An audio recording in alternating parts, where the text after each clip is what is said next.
만일에 지금처럼 무상복지를 들고 나와서 그것이 진실로 관철된다면 아마 대학생들은 그나마 일자리를 더 못 가지게 되고 더 양극화가 되고 드디어 국가는 망하는 길로 들었을 것입니다.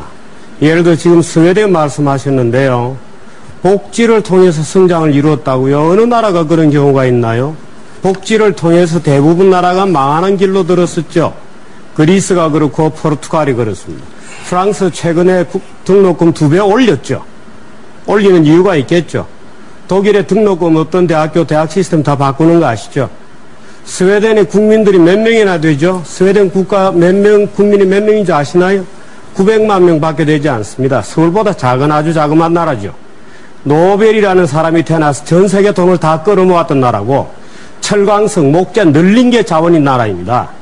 볼보, 최근에 스웨덴 최대의 자동차죠. 작년에 드디어는 견디지 못해서 중국에 팔았습니다. 자, 잘 나가고 있나요? 어떤 복지를 얘기하면서 국민들에게 기만을 하실 겁니까? 예를 들어서 무상복지, 보편적 복지라는 말은 다른 말로 얘기하면 무차별 공짜죠. 집도 공짜로 주시죠, 앞으로. 주택도 공짜로 주시죠. 지급도 공짜로 주고 월급도 공짜로 주시죠. 아니면 아예 아내나 남편도 국가에서 공짜로 주는 게 어떨까요? 공짜, 무상의료, 무상복지 많이 듣던 말입니다. 지금 국민연금 병원 얘기를 하시는데요. 우리나라 의료 시스템은 이미 충분히 보편적 복지가 달성이 되어 있는 거 아시죠? 마치 지금은 의료가 전혀 안 돼 있고 새롭게 우리가 의료에 대해서 보편적 복지를 하자고 주장하시는 것 같이 주장하시면 거짓말인 거 아시죠? 건강보험 작년에 1조 3천억 원 적자난 거 아시죠? 아시면서 왜 자꾸 엉뚱한 얘기를 하십니까? 공짜가 있는 것처럼 얘기하는 것은 모든 공짜는 다 거짓말에 기초해 있습니다. 무상의료, 무상교육 좋습니다. 결국은 어떻게 될까요? 무상의료, 무상교육 가장 잘 되어 있는 나라는 북한이죠. 인정하시죠? 가장 잘 되어 있는 나라가 북한인 거 인정하실 겁니다.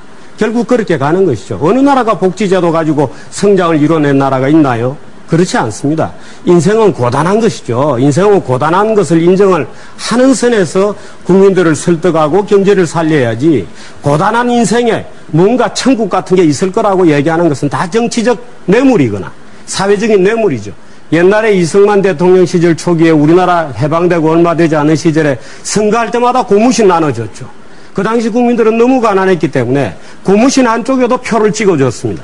지금 한나라당과 민주당이 경쟁적으로 이제 공짜로 다 해주겠다 라고 해서 국민들에게 뇌물을 먹이는 것이죠. 어떻게 그것을 두고 볼 수 있나요? 이 교수님께서 설명하실 때는 이타심에 기반하여 설명하시죠. 우리 사회 양극화되고 아주 어려운 사람이 많다. 거기에 대한 복지를 우리가 왜 게을리하겠는가? 옳은 말씀이시죠. 지금 우리 4명이 여기 앉아서 누가 착한가 경계하는 것 아니죠. 누가 따뜻한 마음을 가지고 있는지 경계를 하는 게 아닙니다. 예를 들어서 지금 얘기하신 스웨덴 복지 모델을 얘기하시는데요. 지금 얘기하시는 스웨덴 복지 모델은 20년 전입니다. 최근에 스웨덴 감세 엄청나게 하고 있는 거 아시죠? 개인소득세 72%에서 50%까지 다 내렸고요. 법인소득세 50%에서 30%까지 내린 거 다 아시죠? 청년 실업률 25%라는 거 아시죠?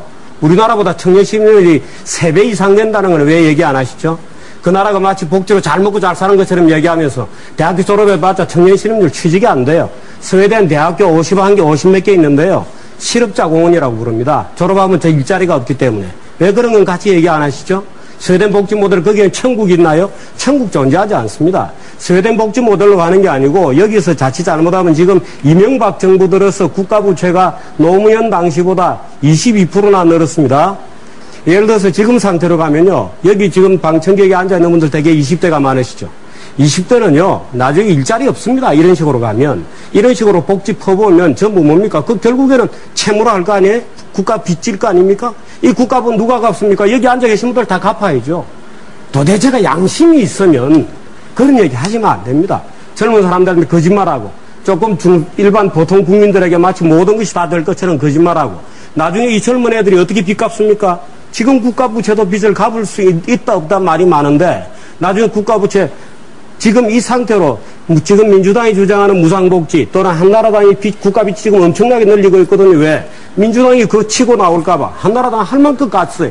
그럼 민주당은 이제 더 할 게 없으니까 이제 다 공짜로 해주겠다고 나선 겁니다. 이런 식으로 가면요. 지금 민주당의 무상복지가 아니고 한나라당의 복지만 하더라도 2050년도, 그러니까 지금 여기 앉아있는 20대가 앞으로 예를 들어서 50대가 되어서 가장 왕성하게 경제생활을 하던 시점에는 조세 부담률이 50%나 돼요. 지금 조세 부담률이 20%입니다. 이제 무상급식으로 재미를 좀 봤죠. 그래서 무상의료, 무상주택 이렇게 이제 나가는 시리즈가 지금 나오고 있는데요. 그래서 지금 16조도 하는 계산은 아마 민주당 스스로도 굉장히 낯뜨거운 계산이라는 것은 며칠 전에 의원총회에서 다 드러났죠. 지금 세계잉여금을 조금 줄이고 세계잉여금이 1조 6천 얼마씩 나오는데 세계잉여금 줄이면 공무원 임금 동결해야 되죠. 지금 세계잉여금 가지고 공무원 임금 조금씩 올려주고 있거든요. 감세정책을 처리하면 우리나라가 세계에서 세금이 가장 비싼 나라가 됩니다. 세금이 가장 비싸지면 어떤 결과가 초래될지는 잘 아시죠? 조세감면 축소를 줄이게 되면 또는 근보개혁을 해서 4조 얼마, 근보개혁 되었나요? 노무현 정부 때는 뭐 했죠? 왜 개혁이 안 되죠? 이유가 있을 겁니다. 안 되는 걸 하겠다고 지금 계속 써놓고 있는 겁니다. 그래서 민주당의 경제에 대해서 좀 아는 어떤 분의 얘기는 간단한 방법이 있다.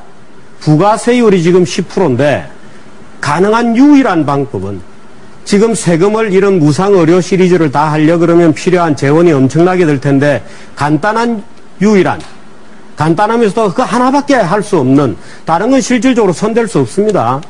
유일한 방법은 부가세율을 10%에서 20%로 늘리는 것이다. 좋습니다. 오케이. 우리 부가세를 10% 내던 걸 20%를 냅시다. 어떤 결과가 올까요?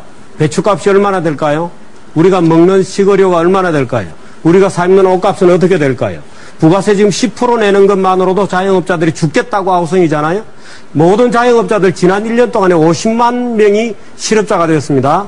자영업 하는 분들이 10% 세금을 내는데도 20% 세금을 내보십시오. 어떻게 되겠어요?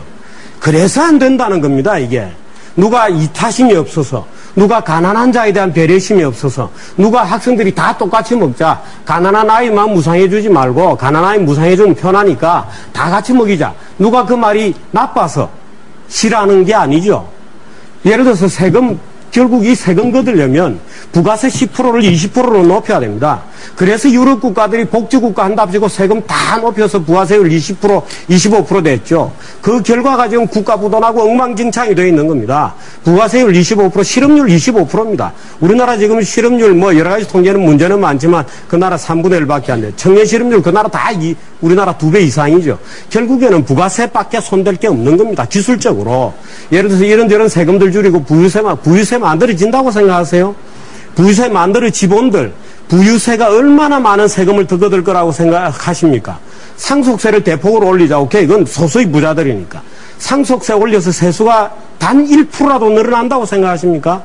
부자들이 그렇게 간단하지 않습니다. 모든 세계에서 상속세를 아무리 높여도 전체 세수의 1%밖에 더 못 걷습니다. 다 이유가 있습니다. 세금이라는 게 그렇게 쉽게 걷어지지 않고 돈 많은 자영업자들, 변호사들, 회계사들 돈 더 걷으면 될 거 아니냐. 저도 늘 그렇게 주장을 하죠. 근데 예를 들어서 세계사 회계사 세금 더 걷으려면 돈 얼마나 드는지 아세요? 그 사람들로부터 1,000만 원 세금 더 걷으려면 그 사람들 재산 조사 다 해야 되죠. 그래서 안 되는 겁니다, 이게. 다 이유가 있습니다. 무상복지가 왜 안 되는 이유에 대해서 지금 총론적으로 다 지적하신 거예요. 네? 답이 없죠. 도저히 풀 수가 없다고요? 저런 패러다임, 토건족의 그런 패러다임. 아니, 내가 무슨 토건족 개발 중심의 패러다임이. 패러다임. 기존에 우리나라가 가지고 있던 이런 국가 정책의 패러다임에서는 이런 제도를 도저히 마련할 수가 없죠. 그러면은 정규재님이 말씀하신 것이 토건족의 패러다임이기 때문에 설명이 안 이게 되는 패러다임의 예를 들어서 지금 4대강 변화가 얘기하시는데요. 4대강 사업은 한 번 하면 끝나는 겁니다.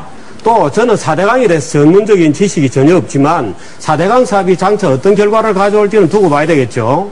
4대강 사업 연변에 좋은 아마 저는 기대컨대는 서울에서 부산까지 자전거 타고 가고 예를 들어서 그 천변에 많은 좋은 문화적 시설들이 들어서기 때문에 장차 상당한 효과도 있을 것이라고 기대를 하죠. 4대강 이야기 하는 거 아니지 않습니까? 그러니까요. 그러나 예를 들어 4대강 예산은 한 번 쓰는 그만이죠. 그거 오케이 안 해도 좋다고 결정할 수 있어요. 국민적으로 그거 안 해도 좋다. 그 돈 가지고 써봤자 한 1년 닦아 쓰면 그만이죠. 그 다음에 또 4대강 예산이 어디서 나올 거 있어요. 결국에는 이런 예산 줄여야 됩니다. 국가 연구개발 프로젝트 줄여야 되죠. 통일 비용 전혀 축적하지 못합니다. 국가 과학기술 개발 예산 줄여야 되죠. 앞으로 우리가 먹고 살 수 있는 먹거리를 위해서 장차 여기에 앉아있는 젊은 세대들이 무슨 산업을 해서 먹고 살 것인지에 대한 다양한 사업들 다 줄여야 됩니다. 결국에는 그냥 우리가 이때까지 벌어먹고 이때까지 축적해온 것 오늘 우리 빚잔치 하고 끝내자 하는 논리밖에 안 되죠. 세금에 대해서 얘기 드리면요. 우리나라 기업들이 내는 법인세, 특히 대기업들이 내는 법인세 비중을 잘 모르시는 모양이고요. 잘합니다. 부자들이 세금을 안 낸다 그러는데요. 부자들이 세금 제일 적게 내죠. 부자들이 어떻게 세금을 적게 냅니까? 우리나라 부자들 한번 볼까요? 우리나라 근로자들 중에요.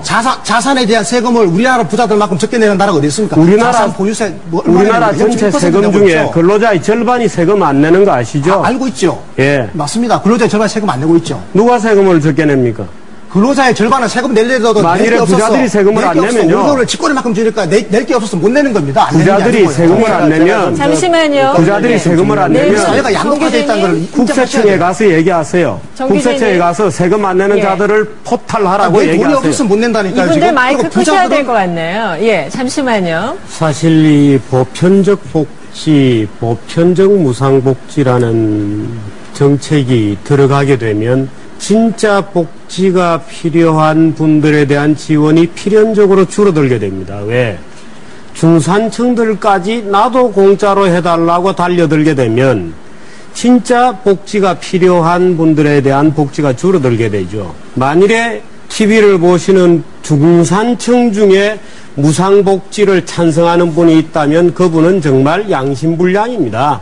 가난한 자들에게까지 갈 돈을 자기도 한 달에 끼어들자고 하는데 부진하지 않은 것이죠. 둘째는요. 문제는 이 복지가 잘못해서 병에 빠지면 아까 스웨덴 경우 얘기하시지만 그리스가 실패하고 포르투갈이 실패하고 대부분 남미 국가들이 실패하고 북유럽 국가들이 그나마 유지가 좀 되고 있는 이유는 다 있습니다만은 긴 얘기는 이미 시간이 다 됐고 결국에는 부가세 10%를 부가세율 20%로 끌어올리지 않으면 안 됩니다. 스웨덴 부가세율 25%이죠. 결국에는 부가세 10%를 부가세 20%로 올리는 과정에서 어떤 참담한 일이 벌어질지는 우리가 잘 알고 있을 테고 셋째는요. 국가 부채 가지고 복지하는 거는 여기 있는 젊은 세대들한테 외상지는 겁니다. 젊은 세대를 착취하는 거예요. 예, 알겠습니다. 그냥 늙은 세대는 열심히 일하고 끝나야지. 젊은 아이들 끝까지 미래 먹고 살 거 다 지금 땡겨서 착취하고 외상 끊고 있는 겁니다. 이 짓을 어떻게 용납을 할 수 있는지 저는 이해할 수 없습니다. 알겠습니다. 거기까지 듣겠습니다.